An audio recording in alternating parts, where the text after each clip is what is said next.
క్రీస్తు జన్మించె లోకాన అందరికీ, క్రీస్తు ఉదయించె హృదయాన ఎందరికీ.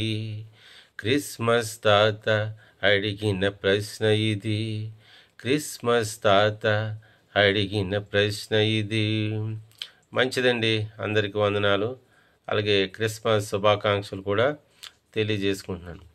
అయితే ఈరోజు ప్రపంచమంతా యేసుక్రీస్తు యొక్క జనన దినాన్ని జ్ఞాపకం చేసుకుంటూ క్రిస్మస్ పండగ మరి జరుపుకోవటం ఎంతో సంతోషం, ఎంతో ఆనందం. అయితే ఈరోజు క్రిస్మస్ పండగ జరుపుకునే వారందరికీ కూడా ఒక విషయాన్ని తెలియపరచాలని ఆశపడుతున్నాను. ఏమిటదంటే, క్రీస్తు మనల్ని ప్రేమించి పరలోకాన్ని విడిచిపెట్టాడు. అలాగే మోషే దేవుణ్ణి ప్రేమించి ఐగుప్తు ధనాన్ని, ఫరో యొక్క వారసత్వాన్ని విడిచిపెట్టాడు.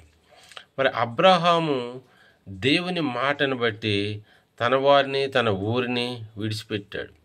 అలాగే పౌలు దేవుని పని కొరకు ఈ లోక సంబంధమైన సుఖ సంతోషాలను విడిచిపెట్టాడు. అలాగే క్రీస్తు పిలుపందుకుని మరి యాకోబు, ఆంద్రేయ, యాహాను, పేతుర్లు తన జీవనోపాధి ఆధారమైన వలన విడిచిపెట్టారు. ఈరోజు మరి నీవు నేను దేవుని కొరకు దేనినైనా మనం విడిచిపెడుతున్నామా? పాపాన్ని విడిచిపెడుతున్నామా? గర్వాన్ని విడిచిపెడుతున్నామా? దురాలోచనలు మనం విడిచిపెడుతున్నామా? దుష్ట సహవాసాన్ని మనం విడిచిపెడుతున్నామా?